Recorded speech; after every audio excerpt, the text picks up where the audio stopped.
이제 예레미야 30장입니다. 예레미야 30장부터 33장까지는 동일한 주제로 이어지고 있습니다. 그리고 이스라엘의 회복에 대한 소망과 위로를 준다 하여서 30장부터 33장은 위로의 책이라는 제목으로 불리고 있습니다. 위로의 책. 하나님께서 반드시 회복하여 주신다. 30장의 전체 주제는 우리 하나님이 어떠한 하나님이신가를 보여주고 있습니다. 하나님은 약속을 반드시 지키시는 신실하신 하나님이시다. 그리고 또한 하나님께서 사랑하신다 할지라도 죄를 범하는 그 악에 대하여는 반드시 치리하시고 징계하시는 공의의 하나님이시다. 신실하신 하나님, 공의의 하나님, 이것이 30장의 주제입니다. 택함받은 성도일지라도 그 죄의 대가는 반드시 징계하시지만 그러나 회개하시면 하나님께서는 신실하셔서 반드시 구원하신다. 이것이 또 성경 전체의 중요한 주제이기도 합니다. 30장부터 33장까지가 하나의 주제라고 했습니다. 위로의 책. 그리고 1절부터 3절까지는 이 전체의 서론으로 볼 수가 있겠습니다. 남왕국 유다뿐 아니라 먼저 722년 전에 멸망하여 또 흩어졌던 그런 남과 북의 모든 포로들이 이제 하나님의 은혜 가운데 회복되고 귀환하게 될 것이다. 유다의 회복만이 아니고 이스라엘 전체 백성들이 하나님의 은혜 가운데 회복될 것이다 말씀하고 있습니다. 3절의 상반절 함께 읽어보겠습니다. 여호와의 말씀이니라. 보라, 내가 내 백성 이스라엘과 유다의 포로를 돌아가게 할 날이 오리니라고 말씀하고 있습니다. 지금 말씀이 선포되는 시기는 유다 왕조 말기에 이제 1차로 포로로 잡혀가고 또 그 다음 포로로 2차로 잡혀가고 최종적으로 멸망하기 직전입니다. 먼저 돌아갔던 포로들에게는 돌아오게 된다라고 위로를 주시는 그러한 말씀, 그리고 남아있는 이제 백성들에게는 하나님의 징계이니 저항하지 말고 끝까지 버티지 말고 순순하게 항복해서 치리를 받으라, 이러한 것이 예레미야 전체의 또 핵심 주제이기도 합니다. 그러나 유다만이 아니고 이미 오래전에 멸망하였던 북이스라엘에 흩어졌던 그러한 백성들도 하나님께서 회복하시는 날에는 같이 돌아오게 하리라 약속을 주고 있습니다. 그리고 이 예언의 말씀들이 진정으로 이루어지는지 이루어지지 않는지 확인케 하기 위하여서 또 이 예언의 말씀이 그저 구전으로만 전해지지 아니하고 책으로 이렇게 전수되면서 또 전달되게 하기 위하여서 예언의 말씀을 책으로 기록하라 또 명령을 주고 계시기도 합니다. 책으로 기록하게 하신 하나님의 은혜는 참으로 고귀하고 대단한 것입니다. 이제 우리 고조선 시대에 일어났던 시대적으로는 일입니다만 이것이 이렇게 책으로 기록이 되고 또 하나하나 주신 말씀들이, 율법의 말씀들 또 예언의 말씀들이 책으로 전해져서 오늘까지 우리에게 이루어지고 또 구원의 역사가 이를 근거로 이루어지게 되니 하나님의 은혜가 참으로 큰 것입니다. 당시에 앞에서 계속 나온 것처럼 거짓 선지자들은 2년이면은 포로에서 귀환한다고 거짓 예언을 하고 그 거짓말로 사람들을 이렇게 거짓 위로하면서 자신들의 영향력을 넓혀가려고 하던 그러한 시기입니다. 그러나 이것은 매우 위험한 일입니다. 2차 대전 때 수많은 포로들이 있습니다. 이 포로들이 사망자가 가장 많이 생기는 그 시기는 바로 연초라고 합니다. 성탄절 이후 바로 한 해가 넘어가는 바로 그 직후에 가장 많은 사망자들이 생겼다. 포로들이 얼마나 고통 가운데 지내고 있겠습니까? 그러나 그들에게 소망은 이제 이번 크리스마스 때에는 하나님이 은혜를 베푸셔서 돌려보내 주시겠지 하는 기대와 소망을 가지고 있다가 이 크리스마스가 지나도 또 연말이 지나고 새해가 와도 이제 포로에서 풀려나는 일이 없으니 희망이 사라지고 그리하여서 버티던 이들이 이제 끝내 목숨을 잃는 일들이 많이 생겼다 하는 겁니다. 희망이 사라지니 현실을 버틸 힘이 없어지는 것이지요. 거짓 선지자들이 2년이면 돌아간다고 하였으나 그 거짓을 믿게 되면 2년 지나도 또 2년이 지나도 또 2년이 지나도 그 말이 이루어지지 않으면 희망이 끊어지고 믿음도 쇠약해질 것입니다. 이것은 오늘날 용어로 하면 희망 고문이라고 하는 것이고, 결국은 하나님을 절대 의지하며 더 하나님 앞에서 믿음이 새롭게 되어야 할 그 징계의 시기가 오히려 헛된 희망 가운데에 하나님 앞으로 갈 그런 기회를 박탈해 버리는 것입니다. 이래 선지자 예레미야는 아프지만 진실을 말하고 있는 겁니다. 이 징계의 기간은 70년이 지나야 할 것이다. 그러므로 고향에 살듯이 정착하고 장가가고 시집가고 장사하고 열심히 살면서 하나님께 철저하게 매어 달리면서 우리 민족의 죄를 회개하고 우리 민족의 갱신을 위하여서 처절하게 하나님께 매달리며, 그러나 일상의 삶은 정말 포기하지 말고 될 대로 되라라고 놔두지 말고 최선을 다해 열심히 살아라라고 가르치고 있는 것입니다. 그리고 그때는 70년인데 아무리 길다 할지라도 결국은 지나가고 보면 아주 짧은 날이다. 베드로후서 3장 8절이 우리에게 지혜를 주고 있습니다. 사랑하는 자들아, 주께는 하루가 천년 같고 천년이 하루 같다는 이 한 가지를 잊지 마라. 주의 약속은 어떤 이들이 더디다고 생각하는 것 같이 더딘 것이 아니라 오직 주께서는 너희를 대하여 오래 참으사 아무도 멸망하지 아니하고 다 회개하기에 이르기를 원하시느니라.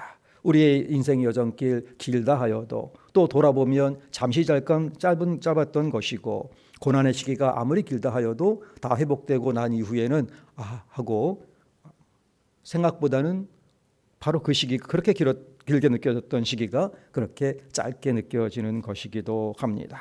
군 생활은 아무리 길게 들어갈 때는 아무리 길어 보여도 나오고 나서는 정말 순간처럼 그렇게 느껴지는 것처럼 우리의 고난의 때에도 결국은 돌아보게 되면 천년이 하루 같은 그러한 시간일 것이다. 그러므로 하루하루 아무리 힘들더라도 인생의 여정이 고난스러울지라도 그렇게 꿋꿋하게, 또 환난이 오더라도 꿋꿋하게 일상의 삶을 그대로 살면서 기도하면서 하나님의 때를 기다려라, 우리에게 교훈을 주고 있습니다. 이제 하나님의 징계가 오게 되면 그 징계 때는 어떠한가? 자신의 힘으로는 결코 이 징계, 이 고난에서 헤어나올 수 없고 상처를 치료할 수도 없다. 13절에 내 송사를 처리할 재판관이 없고 내 상처에는 약도 없고 처방도 없다. 너와 가까이 있던 이들이 다 너를 잊어버린 듯 그렇게 외면하게 된다. 그 당시에 이제 하나님 대신 의지하였던 것이 애굽과의 동맹이고 아수르 제국과의 동맹이었습니다. 그러나 이제 바벨론이 강성하여져서 이 지역을 공략해 들어오자 이 동맹이었던 나라들은 자기 나라 방어하기에도 급급하였고, 또 아수르는 무너져가는 중이었기 때문에 아무런 도움도 될 수가 없었던 것이죠. 그래서 그런 나라를 의지하지 말고 세상 왕들을 의지하지 말고 오직 여호와만을 의지하라 말씀하고 있는 것입니다. 그리고 이 고난의 이유를 말씀하십니다. 15절 하반절, 내 악행이 많고 내 죄가 허다함으로 내가 너에게 이 일을 행하였느니라. 이것은 하나님의 징계이니 순순히 받으라 라고 하는 것이죠. 그럼에도 불구하고 또 중요한 교훈이 있습니다. 하나님께서 바벨론을 징계의 도구로 사용을 하십니다. 그러나 하나님의 징계의 도구로 쓰임받는 그 도구가 도를 지나칠 때에는 하나님이 또한 그들을 심판하시게 됩니다. 택한 자는 징계하시지만 괴롭히는 자는 처벌하신다. 이게 또 예언서의 중요한 주제이기도 합니다. 16절의 말씀 제가 읽습니다. 그러므로 너를 먹는 모든 자는 잡아먹힐 것이며 내 모든 대적은 사로잡혀 갈 것이고 너에게서 탈취해 간 자는 탈취를 당할 것이며 너에게서 노략질한 모든 자는 노략물이 되리라. 그러나 이 징계로 끝나는 것이 아니라 하나님은 회복시키기 위하여 징계하신다는 말씀이 이어지고 있습니다. 그것이 18절부터 24절까지입니다. 18절 중반절을 제가 읽습니다. 보라, 내가 야곱 장막의 포로들을 돌아오게 할 것이고, 그리하여서 22절 함께 읽겠습니다. 22절 말씀입니다. 너희는 내 백성이 되겠고 나는 너희들의 하나님이 되리라. 이 말씀은 출애굽 광야 직후 하나님께서 이스라엘 백성과 맺으신 언약입니다. 출애굽기 19장 5절 6절 제가 읽습니다.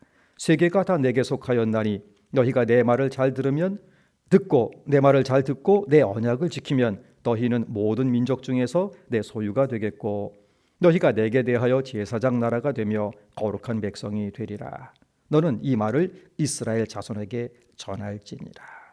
그러나 이스라엘 백성이 끝끝내 언약을 지키지 아니하고 스스로 파기하였기에 하나님께서는 이 긴 징계의 기간을 주신 것이고, 이 징계의 기간이 끝나고 회개하고 갱신이 되면 하나님께서 이 언약을 회복하여 주신다라는 말씀입니다. 예레미야 30장 22절은 새롭게 맺은 언약이 아니고 바로 이 광야의 언약을 새롭게 맺어 주신다 하는 것입니다. 하나님께서 징계하실 때에 또 하나님께서 책망하실 때에 오히려 감사함으로 또 은혜로 여기며 그렇게 하나님 앞에 철저하게 서게 될 때에 하나님께서는 회복하시고 갱신시켜 주신다 하는 것이 30장 전체의 가르침입니다. 오늘 말씀에서 적용점을 한번 찾으며 우리 삶에 실천하기를 소망해 보기를 원합니다.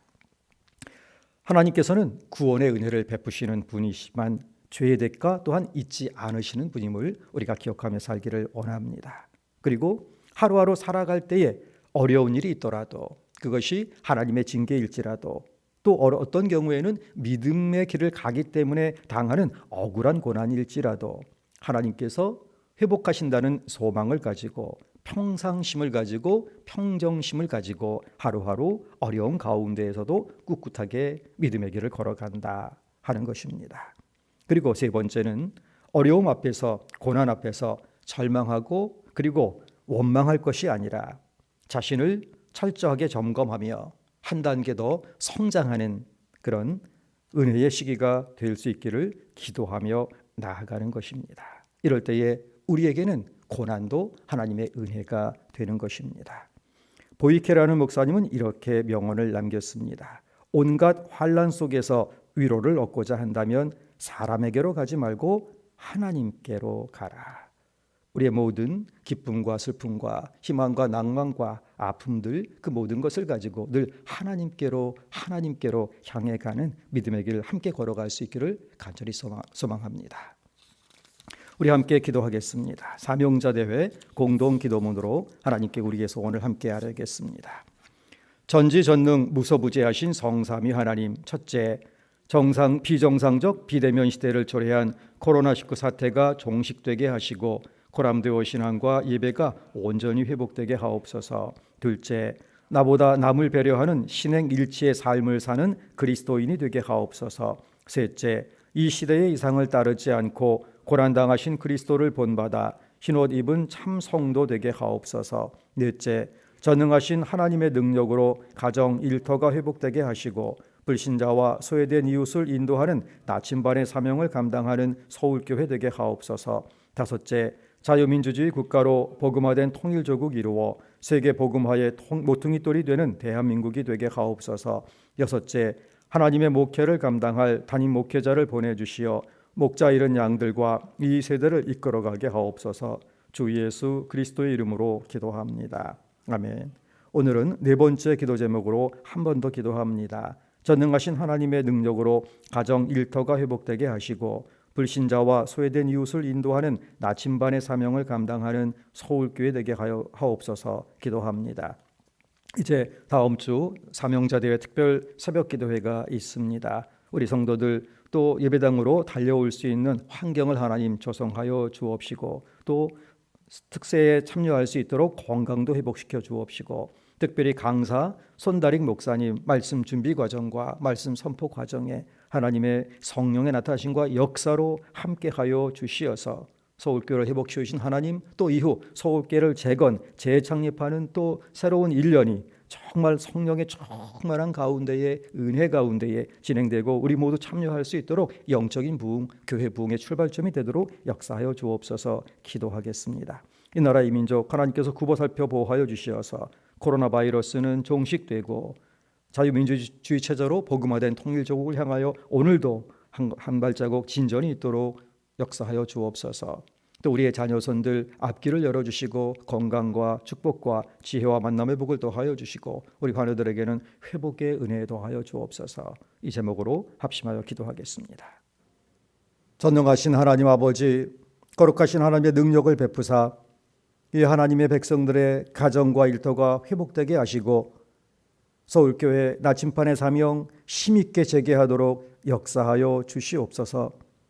사명자대회 특별 새벽기도회 많은 성도들이 나올 수 있도록 영육간에 강건케 하시고 회복시켜 주시고, 강사 손다릭 목사님 하나님의 크신 은혜 베풀어 주시어서 서울교회 새로운 재창립의 시대에 하나님의 크신 은혜를 전달하는, 부흥의 소망과 능력을 전달하는 귀한 말씀의 사역자 되게 하여 주옵시고, 저의 마음이 뜨겁게 달구어져서 그 말씀을 아멘으로 받으며 힘있게 일어서는 영적 부흥의 역사가 일어나는 특별 새벽 기도회 될 수 있도록 하나님 역사하여 주옵소서.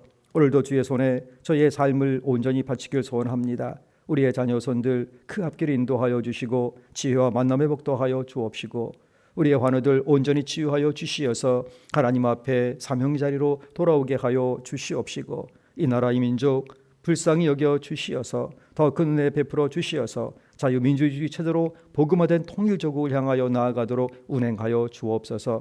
하나님 면전에서 오늘도 주의 말씀 가운데에 하나님 기뻐하시는 삶을 살기를 소원하오니 주님 죄를 붙드시고 성령으로 충만 역사하시어서 주의 뜻 저희의 삶을 통하여 이루어 주옵소서. 감사드리오며 예수 그리스도의 이름으로 기도하옵나이다. 하늘에 계신 우리 아버지, 아버지의 이름을 거룩하게 하시며 아버지의 나라가 오게 하시며 아버지의 뜻이 하늘에서와 같이 땅에서도 이루어지게 하소서. 오늘 우리에게 일용할 양식을 주시고 우리가 우리에게 잘못한 사람을 용서하여 준 것 같이 우리 죄를 용서하여 주시고 우리를 시험에 빠지지 않게 하시고 악에서 구하소서. 나라와 권능과 영광이 영원히 아버지의 것입니다. 아멘.